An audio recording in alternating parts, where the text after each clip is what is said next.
തിരിച്ചുകൊണ്ട് കയ്യിലെ സൈത്തിൻ കൊമ്പുകൾ എന്തിക്കൊണ്ട് കർത്താവിന് അവസാനം പാടിയതുപോലെ നമ്മുടെയൊക്കെ ജീവിതത്തിലേക്ക് കടന്നു വരുന്ന ഈശോയെ സന്തോഷത്തോടെ സ്വീകരിക്കാനായിട്ട് കർത്താവിന്റെ രക്ഷ ജീവിതത്തിൽ അനുഭവിച്ചറിഞ്ഞവരായിട്ട് മാറാൻ വലിയ കൃപയ്ക്ക് വേണ്ടി പ്രാർത്ഥിച്ചുകൊണ്ട് നമുക്ക് തിരുക്കർമ്മങ്ങളിൽ പങ്കുചേരാം. പിതാവിന്റെയും പുത്രന്റെയും പരിശുദ്ധാത്മാവിന്റെയും നാമത്തിൽ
സ്വർഗസ്ഥനായ ഞങ്ങളുടെ പിതാവേ, അങ്ങയുടെ നാമം പൂജിതമാകണമേ, അങ്ങയുടെ രാജ്യം വരണമേ, അങ്ങയുടെ തിരുമനസ്സ് സ്വർഗ്ഗത്തിലെ പോലെ ഭൂമിയിലുമാകണമേ. ഞങ്ങൾക്ക് ആവശ്യമായ ആഹാരം ഇന്ന് ഞങ്ങൾക്ക് തരണമേ. ഞങ്ങളുടെ കടക്കാരോട് ഞങ്ങൾ ക്ഷമിച്ചിരുന്നതുപോലെ ഞങ്ങളുടെ കടങ്ങളും പാപങ്ങളും ഞങ്ങളോട് ക്ഷമിക്കണമേ. ഞങ്ങളെ പ്രലോഭനത്തിൽ ഉൾപ്പെടുത്തരുതേ, ദുഷ്ടാരൂപിയിൽ നിന്ന് ഞങ്ങളെ രക്ഷിക്കണമേ. എന്തുകൊണ്ടെന്നാൽ ശക്തിയും മഹത്വവും എന്നേക്കും സ്വർഗ്ഗവും നൽകിയിരിക്കുന്നു. ആരാധമാരും മനുഷ്യരും അങ്ങ് പരിശുദ്ധൻ പരിശുദ്ധൻ പരിശുദ്ധൻ എന്നോട് ഘോഷിക്കുന്നു. സമാധാനം നമ്മോടുകൂടെ. മഹത്വത്തിന്റെ രാജാവായ മിശിഹായെ, വിനീതനായ കഴുതക്കുട്ടിയുടെ പുറത്ത് ജെറുസലേം ദേവാലയത്തിലേക്ക് എഴുന്നള്ളിയ അങ്ങയെ ഞങ്ങൾ ആരാധിക്കുന്നു. നീതിമാനും പ്രതാപവാനുമായ രാജാവേ, നിനക്ക് അവസാന പാടിയ ജീവൻ മക്കളുടെ കീർത്തനങ്ങളോടുകൂടെ ഞങ്ങളുടെ പ്രാർത്ഥനകളും സ്തുതിഗീതങ്ങളും സ്വീകരിക്കണമേ. അവസാന പാടി നിന്റെ ജനങ്ങളെ പോലെ സ്തുതിഗീതങ്ങൾ ആലപിച്ചുകൊണ്ട് നിന്നെ എതിരേൽക്കുവാൻ ഞങ്ങളെ യോഗ്യരാക്കണമേ. അങ്ങയുടെ സഹനത്തിലും മരണത്തിലും ഉദ്ധാനത്തിലും പങ്കുചേർന്ന് ഈ പെസഹ രഹസ്യങ്ങൾ അനുഷ്ഠിക്കുവാൻ ഞങ്ങളെ അനുഗ്രഹിക്കുകയും ചെയ്യണമേ. സകലത്തിന്റെയും നാഥായ എന്നേക്കും ആമേൻ.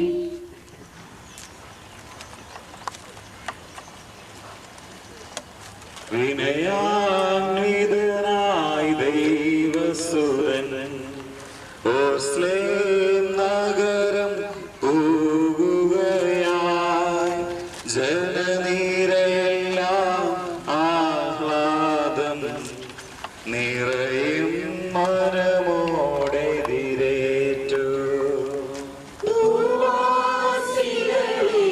വന്നിടും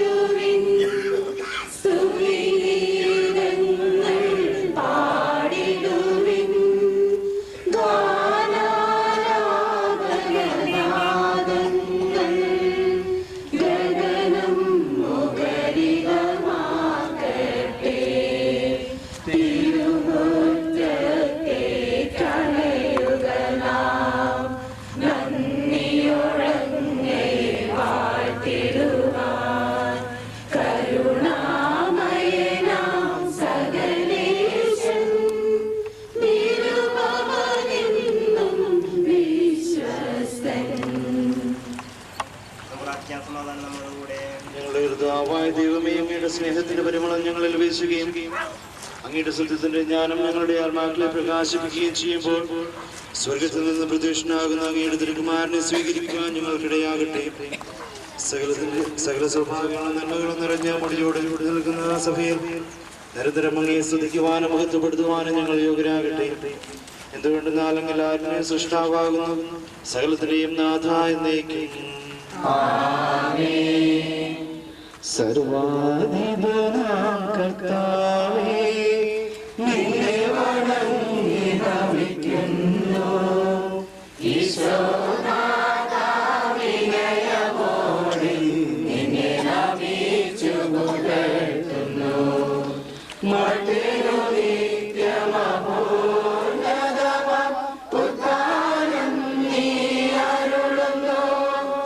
അക്ഷയമവനുടെ ആത്മാവിൻ ഉത്തമരക്ഷയുമേകുന്നു. എന്റെ കർത്താവേ, നീ സത്യമായും ഞങ്ങളുടെ ശരീരങ്ങളെ ഉയർപ്പിക്കുന്നവനും ആത്മാക്കളെ രക്ഷിക്കുന്നവനും ജീവനെ നിത്യം പരിപാലിക്കുന്നവനുമാകുന്നു. ഞങ്ങളെപ്പോഴും നിനക്ക് സ്തുതിയും കൃതജ്ഞതയും ആരാധനയും സമർപ്പിക്കുവാൻ കടപ്പെട്ടവരാകുന്നു. സകലത്തിന്റെയും നാഥായ എന്നേക്കും.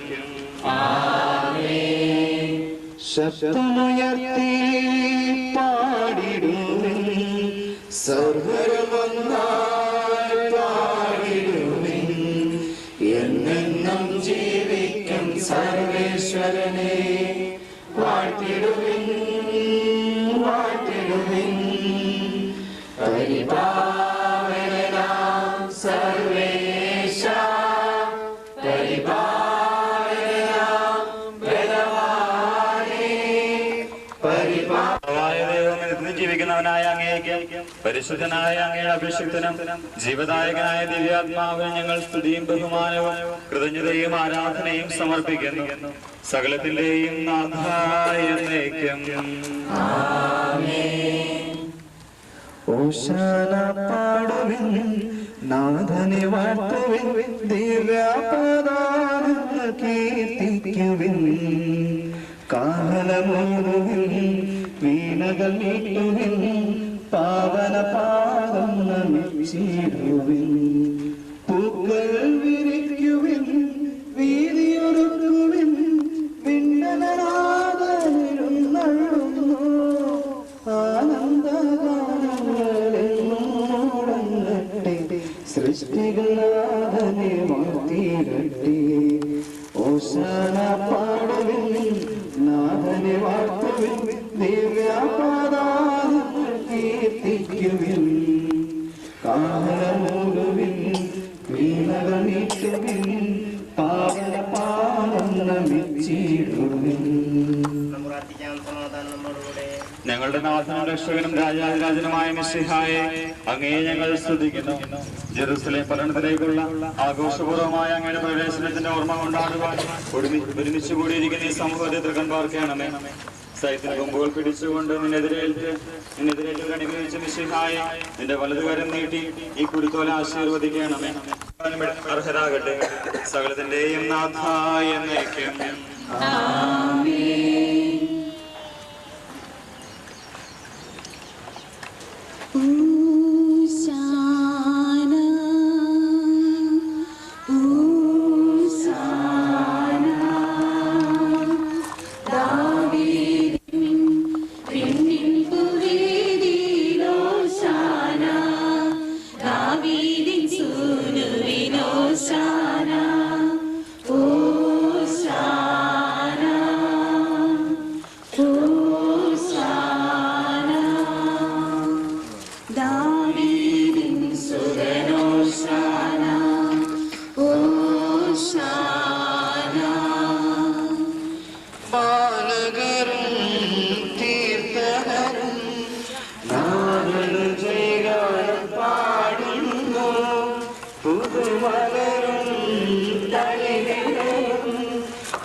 David in Sodeno മോനെ പുറത്തോട്ട് പോയേ, പുറത്തോട്ട് ആൾക്കാർ പുറത്തോട്ട് പോയേ.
ജീവിയ ചുരുളകളും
ദൈവവചനം നമുക്ക് ശ്രവിക്കാം.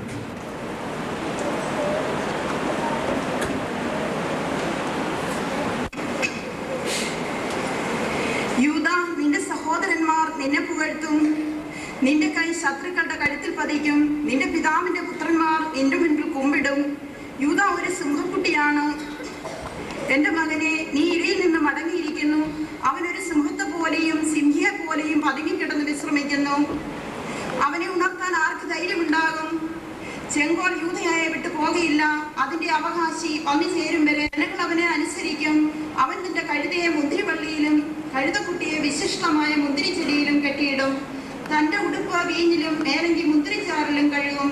അവന്റെ കണ്ണുകൾ വീഞ്ഞിനേക്കാൾ ചെമന്നും പല്ലുകൾ പാലിനേക്കാൾ വെളുത്തുമിരിക്കും. നീരുറവയ്ക്കരികിൽ നിൽക്കുന്ന ഫലസമൃദ്ധമായ വൃക്ഷമാണ് ജോസഫ്. അതിന്റെ ശാഖകൾ മതിലിന് മീതെ പടർന്നു നിൽക്കുന്നു. വില്ലാളികൾ അവനെ കഠിനമായി വേദനിപ്പിച്ചു. അവർ അവന് നേരെ അമ്പെയ്യുകയും അവനെ ഞെരിക്കുകയും ചെയ്തു. എന്നാൽ അവന്റെ വില്ല് ഉറച്ചു നിന്നു. യാക്കോബിന്റെ ശക്തനായ ദൈവം, ഇസ്രയേലിന്റെ പാറയായ ഇടയൻ, തന്റെ കൈകൾ കൊണ്ട് അവന്റെ കൈകളെ ശക്തിപ്പെടുത്തി. നിന്റെ പിതാവിന്റെ ദൈവം നിനക്ക് തുണയായിരിക്കും. സർവശക്തനായ ദൈവം നിന്നെ അനുഗ്രഹിക്കും. മുകളിലുള്ള ആകാശത്തിന്റെയും കീഴിലുള്ള ആഴത്തിന്റെയും ഉദരത്തിന്റെയും മാരടത്തിന്റെയും അനുഗ്രഹങ്ങൾ നിനക്കുണ്ടാവട്ടെ. നിന്റെ പിതാവിന്റെ അനുഗ്രഹങ്ങൾ നിത്യപർവ്വതങ്ങളുടെ ഔദാര്യത്തെക്കാളും ശാശ്വതഗിരികളുടെ അനുഗ്രഹങ്ങളെക്കാളും ശക്തങ്ങളാണ്. അവ ജോസഫിന്റെ ശിരസിൽ തന്റെ സഹോദരിൽ നിന്ന് വേർപെട്ടിരുന്നവന്റെ മൂർധാവിൽ വർഷിക്കപ്പെടട്ടെ.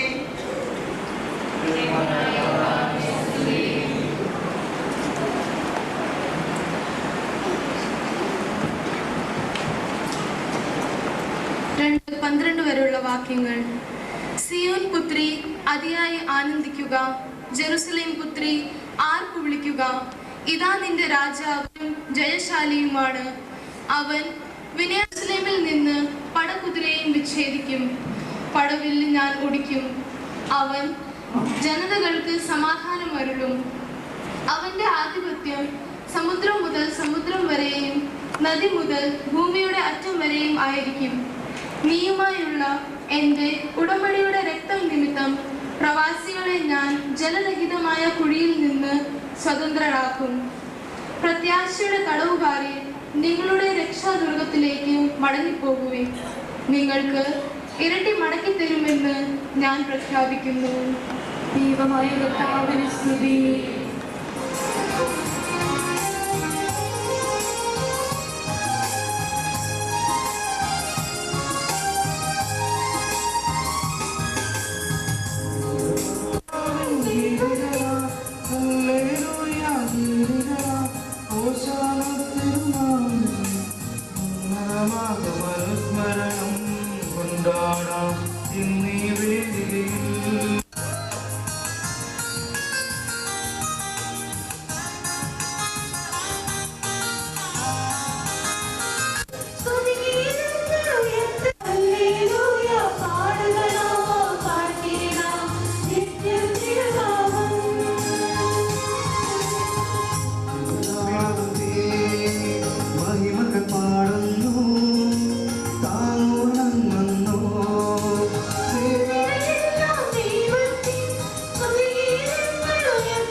ഞങ്ങളുടെ കർത്താവായ ദൈവമേ, അങ്ങയുടെ ജീവിതായകവും ദൈവികവുമായ കൽപ്പനകളുടെ മധുരസ്വരം ശ്രവിക്കുന്നതിനും അനുഗ്രഹിക്കുന്നതിനും ഞങ്ങളുടെ ബുദ്ധിയെ പ്രകാശിപ്പിക്കണമേ. അതുവഴി ആത്മശരീരങ്ങൾക്ക് ഉപകരിക്കുന്ന സ്നേഹവും ശരണവും രക്ഷയും ഞങ്ങളിൽ ഫലമണിയുന്നതിനും. ലേഖനം അധ്യായം 11 വാക്യങ്ങൾ 13 മുതൽ 24 വരെ. വിജാതിരെ, നിങ്ങളോട് ഞാൻ പറയുകയാണ്, വിജാതിയുടെ അപ്പസ്തോലൻ എന്ന നിലയ്ക്ക് എൻ്റെ ശുശ്രൂഷയെ ഞാൻ പ്രശംസിക്കുന്നു. അതുവഴി എൻ്റെ കൂട്ടരായ യഹൂദരെ അസൂയാകുലരാക്കുവാനും അങ്ങനെ അവരിൽ കുറെ പേരെയെങ്കിലും രക്ഷിക്കാനും എനിക്കിടയാകുമല്ലോ. എന്തുകൊണ്ടെന്നാൽ അവരുടെ തിരസ്കാരം ലോകത്തിന്റെ അനുരഞ്ജനമായെങ്കിൽ അവരുടെ സ്വീകാരം മൃതരിൽ നിന്നുള്ള ജീവനല്ലാതെ മറ്റെന്തായിരിക്കും? ധാന്യമാവിൽ നിന്നും ആദ്യഫലമായി സമർപ്പിക്കപ്പെട്ടത് പരിശുദ്ധമെങ്കിൽ അത് മുഴുവൻ പരിശുദ്ധമാണ്. വേര് പരിശുദ്ധമെങ്കിൽ ശാഖകളും അങ്ങനെ തന്നെ. ഒലിവ് മരത്തിന്റെ ശാഖകളിൽ ചിലത് മുറിച്ചു കളയപ്പെട്ടത് എന്ന് നീ പറഞ്ഞേക്കാം. അത് ശരി തന്നെ. അവരുടെ അവിശ്വാസ നിമിത്തം അവർ വിച്ഛേദിക്കപ്പെട്ടു. എന്നാൽ നീ വിശ്വാസം വഴി ഉറച്ചു നിൽക്കുന്നു. ആകയാൽ അഹങ്കാരം വെടിഞ്ഞ് ഭയത്തോടെ വർദ്ധിക്കുക. എന്തെന്നാൽ സ്വാഭാവിക ശാഖകളോട് ദൈവം ദാക്ഷിണ്യം കാണിക്കാത്ത നിലയ്ക്ക് നിന്നോടും കാണിക്കുകയില്ല.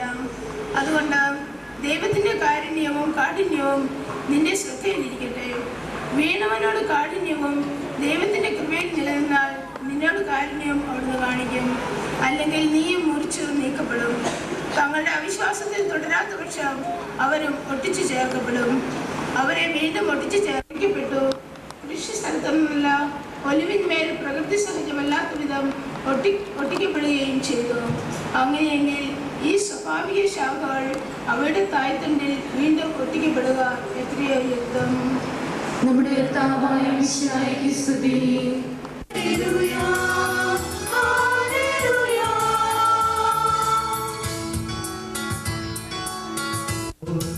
ഒഴുകിയിറങ്ങുന്നു ജീവൻ നൽകും വചനം, ദൈവവചനം.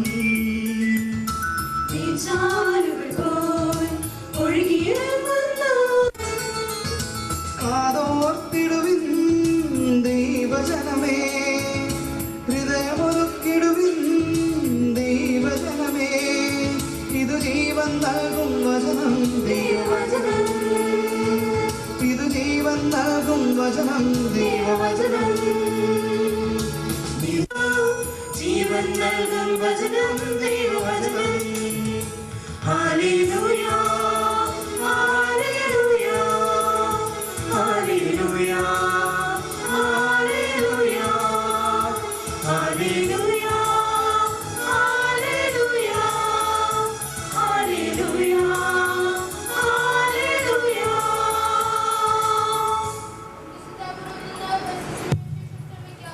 സമാധാനം നിങ്ങളോടുകൂടി. വിശുദ്ധമത്തായി അറിയിച്ച നമ്മുടെ കർത്താവ് മിശിഹായുടെ പരിശുദ്ധ സുവിശേഷം.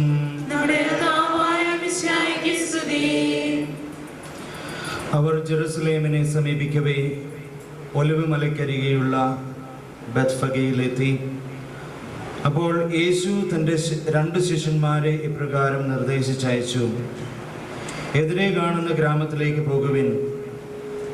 അവിടെ ഒരു കഴുതയെയും അടുത്ത് അതിൻ്റെ കുട്ടിയെയും കെട്ടിയിരിക്കുന്നത് ഉടനെ നിങ്ങൾ കാണും. അവയെ അഴിച്ച് എൻ്റെ അടുക്കൽ കൊണ്ടുവരിക. ആരെങ്കിലും നിങ്ങളോട് എന്തെങ്കിലും ചോദിച്ചാൽ കർത്താവിന് അവയെ കൊണ്ട് ആവശ്യമുണ്ടെന്ന് പറയുക. അവൻ ഉടനെ തന്നെ അവയെ വിട്ടുതരും. പ്രവാചകൻ വഴി പറയപ്പെട്ട വചനം പൂർത്തിയാകാനാണ് ഇത് സംഭവിച്ചത്. സിയോൻ പുത്രിയോട് പറയുക, ഇതാ നിന്റെ രാജാവ് വിനയാന്വിതനായി കഴുതയുടെയും കഴുതക്കുട്ടിയുടെയും പുറത്ത് നിന്റെ അടുത്തേക്ക് വരുന്നു. ശിഷ്യന്മാർ പോയി യേശു കൽപ്പിച്ചതുപോലെ ചെയ്തു. അവർ കഴുതയെയും കഴുതക്കുട്ടിയെയും കൊണ്ടുവന്ന് അവയുടെ മേൽ വസ്ത്രങ്ങൾ വിരിച്ചു.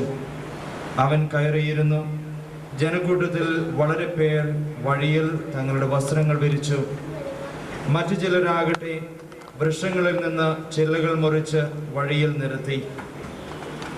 യേശുവിന് മുമ്പിലും പിമ്പിലും നടന്നിരുന്ന ജനങ്ങൾ ആർത്തു വിളിച്ചു, ദാവീദിന്റെ പുത്രന് ഹോസാന! കർത്താവിന്റെ നാമത്തിൽ വരുന്നവൻ അനുഗ്രഹീതൻ! ഉന്നതങ്ങളിൽ ഹോസാന! അവൻ ജെറുസലേമിൽ പ്രവേശിച്ചപ്പോൾ നഗരം മുഴുവൻ ഇളകി വശായി. ആരാണിവൻ എന്ന് ചോദിച്ചു. ജനക്കൂട്ടം പറഞ്ഞു, ഇവൻ ഗലീലയിലെ നസറത്തിൽ നിന്നുള്ള പ്രവാചകനായ യേശുവാണ്. യേശു ദേവാലയത്തിൽ പ്രവേശിച്ച് അവിടെ ക്രയവിക്രയം കൊണ്ടിരുന്നവയെല്ലാം പുറത്താക്കി.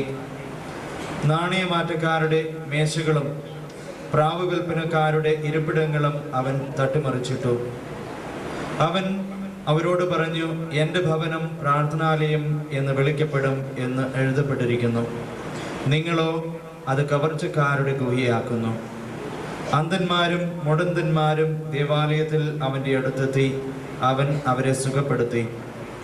അവൻ ചെയ്ത വിസ്മയകരമായ പ്രവൃത്തികളെയും ദാവീദിന്റെ പുത്രന് ഹോസാന എന്ന് ഉദ്ഘോഷിച്ച് ദേവാലയത്തിൽ ആർപ്പ് വിളിക്കുന്ന കുട്ടികളെയും